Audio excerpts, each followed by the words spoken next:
What's up, my comic comrades? As we know, Aquaman and the Lost Kingdom, which drops next week, will mark the end of the DCEU and clear the road for a new direction with James Gunn's DCU slate. And while fans have made it clear that they have moved on from the DCEU a long time ago, with each of the past 4 DCEU-related films being increasingly bigger box office busts, we're hoping that Aquaman and the Lost Kingdom can at least close out this era on a positive note. Especially considering the first Aquaman was a fun ride. Yes, it had its share of problems, but it was a good time at the movies nonetheless. The first Aquaman also introduced us to a live-action Black Manta, who honestly turned out to be one of the DCEU's best villains. And once you weigh in how cool of a character he is in DC Comics, we're curious to see how they'll close the book on the DCEU with Black Manta as the main antagonist. Either way, before we see what happens with him on the big screen, let's take a deep dive, pun intended,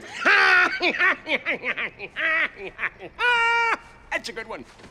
into the history of Aquaman's arch-nemesis, Black Manta. Black Manta was created by Bob Haney and Nick Cardy and first appeared in Aquaman 35 in 1967. As far as his comic book origin goes, Black Manta has had a few over the years, and we're briefly going to go over each of them. It's important to note that while Black Manta has been around for a long time, his first origin wasn't given to us until the 90s Aquaman series. In issue 6 of the series, we get Manta's origin via a flashback where we learn he was a young boy who grew up in Baltimore, Maryland, and one of his favorite things to do was play at the Chesapeake Bay, and one day while playing by the water, he was kidnapped by pirates who forced him to work on their boat, doing whatever they needed, and would go days without giving him food or water, and physically abused him. One day while being forced to scrub the deck, he saw a glimmer of hope, as he saw Aquaman swimming with dolphins nearby. But Aquaman unfortunately didn't see or hear him. As Black Manta says, "I called to the sea for help, but it did not answer. The hated sea left me to the indignities, to the pain, with no other choice." So realizing he was going to have to save himself, he snapped and stabbed the pirates to death, learning how to kill to survive, to kill what you hate. Now hating the sea and its ruler Aquaman, he was determined to one day get his revenge and become the sea's master by defeating Aquaman. Now that's the first definitive origin we got for Black Manta, but in the early 2000s Aquaman title, we were given a much different one. In issue 8 of the series, we once again meet a young Black Manta who this time around is an autistic orphan kid who is placed in a wing of Arkham Asylum, as in Gotham's Arkham Asylum. We see him screaming uncontrollably whenever the staff try to put him in bed because for some reason to him, the touch of cotton gave him excruciating pain. And even odder, as the comic book says, he found sublime in the freezing cold water. And since this is Arkham, you know they aren't about to handle this with care and patience. Nope. Instead, the staff restrained him with straps to a bed. The only thing young Black Manta found comfort in was when he was watching Aquaman on TV. He would literally just repeat the words swim and love over and over while watching Aquaman. And yet again, because this is Arkham, they eventually did experimental treatments on him. One of the experimental treatments performed on him worked, but it made him violent. So much so, he stabbed his doctor in the eye with a syringe. He then escaped, and when he grew up, he became Black Manta, designing the Black Manta wetsuit and helmet with huge red eyes, able to shoot red rays. Still having his love for cold water and now being extremely violent, he would eventually come into conflict with Aquaman. In this series, we would learn Black Manta's real name, David Hyde. All of this brings us to Black Manta's most current origin and the one they're pulling from the most for the Aquaman films. And that is the origin given to us by Jeff Johns during the New 52. In this modern take, Black Manta is a treasure hunter and mercenary who worked with his father, who was the captain of the boat while Manta was the diver. Eventually, Black Manta would be hired by Dr. Shin, a marine biologist who was a good friend of Aquaman's dad, Tom Curry. So good, in fact, he mentored Aquaman when he was a boy after his father discovered his son's unique abilities. Anyway, Shin hired Black Manta to retrieve a blood sample from Arthur to prove that he was of Atlantean heritage, as he became obsessed with finding the lost city of Atlantis. Of course, this didn't go over well with Aquaman's dad, Tom Curry, and he died having a heart attack while defending his son Arthur. And this is where everything goes off the rails. Wanting revenge, Aquaman tracks Black Manta on his boat in the middle of the ocean on a stormy night and kills him by strangling him with one hand. The problem is, he killed the wrong guy. He killed Black Manta's dad, thinking it was Manta, as he was the only one on the boat at the time, since Manta was diving and emerged right after Arthur killed his dad. This would then set Black Manta down a path of revenge on Aquaman by doing whatever he could to destroy his life, but remember, Manta was also responsible for the death of Aquaman's father. Thus, the two would be locked in a circle of revenge forever. For me, this is definitely the most compelling origin, so I'm glad it's the one they're pulling from the most. The DCEU has definitely taken liberties with this origin, but kept the core element of Black Manta blaming Aquaman for his father's death. Anyway, now that you know all about his origin, we're going to move on to Black Manta's story arcs and publication history. But first, you know where you can go to find some dope, authentic DC and other pop culture collectibles? Pristine Auction. Their great new pop culture auctions give us a chance to take home a piece of our favorite franchises with a consistently amazing inventory. inventory. And it's no surprise either, because Pristine Auction, today's sponsor, is one of the leading and most trusted memorabilia auction sites in the world. We've been telling you guys about Pristine for a while now, and that's because we really love what they do. You can find signed items from your favorite TV shows, movies, comics, music, sports, and more. I mean, here's just a few samples from their pop culture auction inventory right now. They've got this Adam Sandler signed The Waterboy jersey, this Hayden Christensen signed Star Wars 11x14 photo, and how about this Robert Englund signed A Nightmare on Elm Street Funko Pop. These are just awesome pieces across the board, and the beauty is auctions start at only $20, have no reserves, and they run all week long, every Friday to Friday. I want that Waterboy jersey. Every item won in a Pristine auction also comes with a certificate of authenticity from the industry's leading authenticators, so there's no question that you're getting the real deal. I'm telling you, you want to check out Pristine Auction and their brand new pop culture collection by using our link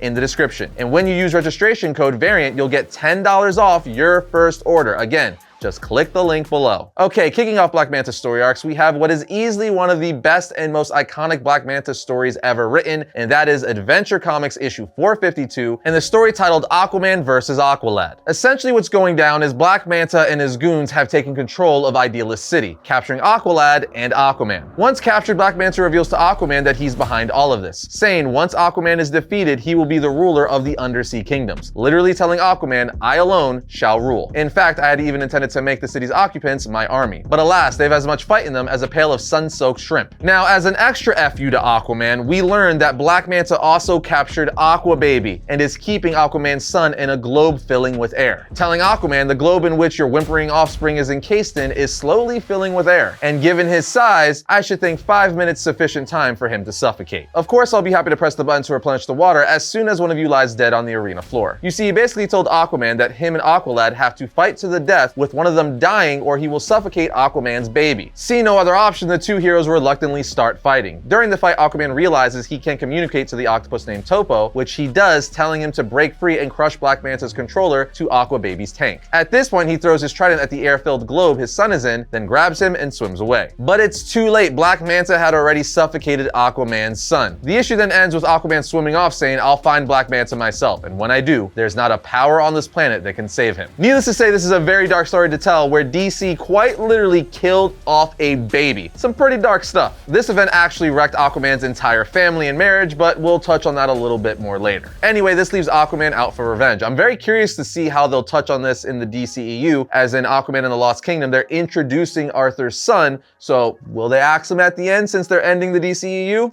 Who knows? This brings us to another epic Black Manta story, which took place in issue 23.1 of Aquaman's new 52 title. In the issue, we see Black Manta is being held at Belle Reve Prison, where Amanda Waller is trying to recruit him for a mission with her covert task force, aka the Suicide Squad. However, Manta turns her down, saying, no thank you, the only thing I want is the death of Aquaman. He then tells her the Suicide Squad, everyone knows, is a lie, Waller. You do a mission, you don't go free. You do another mission, and you keep doing missions until you ultimately die. This clearly annoys Amanda Waller, so she recounts Black Manta's origin to him, being like, oh yeah, you were hired to get Arthur Curry's blood before the world knew he was an Atlantean, before he was known as Aquaman. Aquaman's father tried to protect him from you and had a heart attack, eventually dying. So Arthur came after you, found your boat, came aboard, and in the darkness killed your father instead of you. She then shows him a picture of himself on the tablet, saying, so all of this, the Black Manta persona, the gear that lets you fight on the ocean floor, this is all about killing one man? From treasure hunter to Aquaman hunter? You can be more than that, Manta. At this point, sudden darkness covers Belle Reve Prison, causing Waller to investigate. We see an explosion goes off as the prison is being attacked from the outside, prompting a jailbreak. In the midst of the riot, Black Manta gathers his villain costume, briefly meeting Aquaman's brother Orm, whose gear is in the locker next to him. Anyway, we learn that the crime syndicate is responsible for this jailbreak, saying the world's Justice League is dead. As they gather, the villains of this world rally together by their side, and Black Manta claims Aquaman's trident, which he found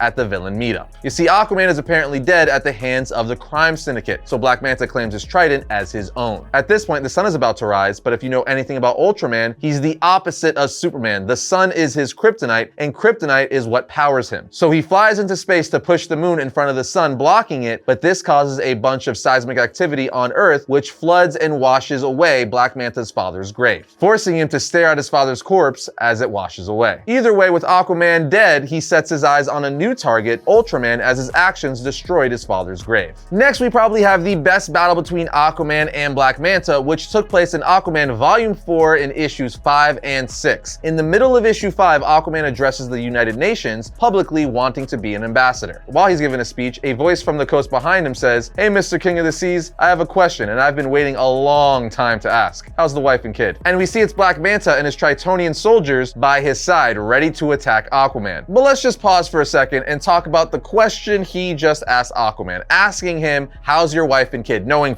full well he's the one who killed his son and knowing what that did to him and Mira's marriage.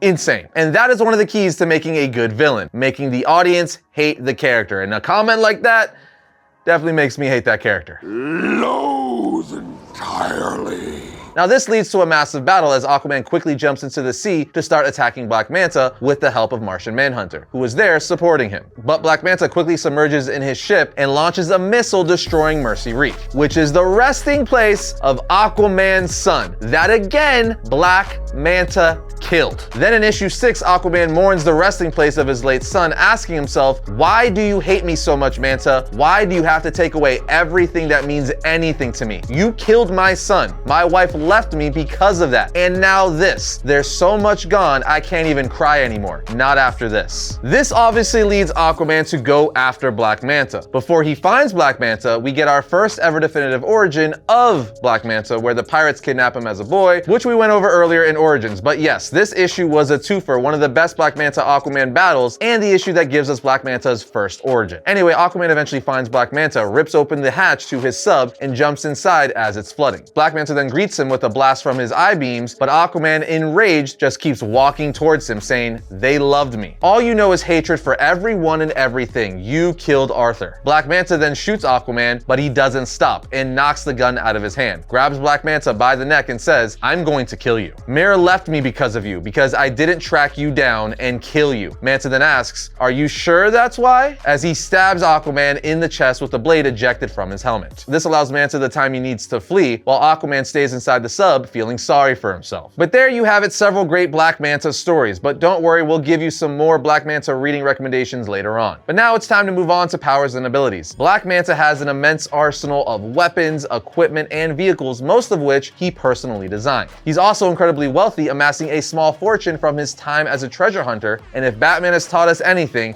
it's that money makes you a badass vigilante, and the same goes for villains. With that said, Black Manta's most popular piece of equipment of his own design is his diving suit, which allows him to survive extremely deep depths underwater, as well as protect him from cold and pressure changes. The suit is also completely bulletproof and gives him a degree of superhuman strength and durability, allowing him to survive most major injuries and be able to stand up to Aquaman in combat. The suit also gives him the ability to jump great heights, but what he's most known for is his helmet. His helmet is very distinct and has two huge red eyes that give him infrared and scope vision, as well as his most popular attack, the extremely powerful optic blast from the red eyes that can kill metahumans. He also has an array of other weapons like concealed blades on each of his forearms that are each capable of cutting metahumans. But even with all of Black Manta's equipment, he is an expert fighter and assassin. He is one of the best assassins and disciplined killers the DC universe has to offer. He's even created his own fighting style, which he can use on land and sea. On top of that, he's at the peak of human conditioning and is an expert strategist and manipulator. He uses his intelligence and skills often to persuade others to join his cause. All in all, it's easy to see why Black Manta is such a threat to Aquaman. As for Black Manta reading recommendations, start with Aquaman Volume 2, The Others, then move to Aquaman Volume 2, Black Manta Rising, issues 5 and 6 of the 92 Aquaman series, and then wrap it up with Aquaman issue 452 and The Brightest Day Aqua War. That should be enough to get you guys started. But that wraps up our history of Black Manta. What do you guys think of the character? Do you like his portrayal in the DCEU versus his character in the comics? And do you want to see them bring back this iconic DC villain in James Gunn's DC universe? Let us know your thoughts down in the comments, but other than that, we'll see you next time when I talk about all things comics.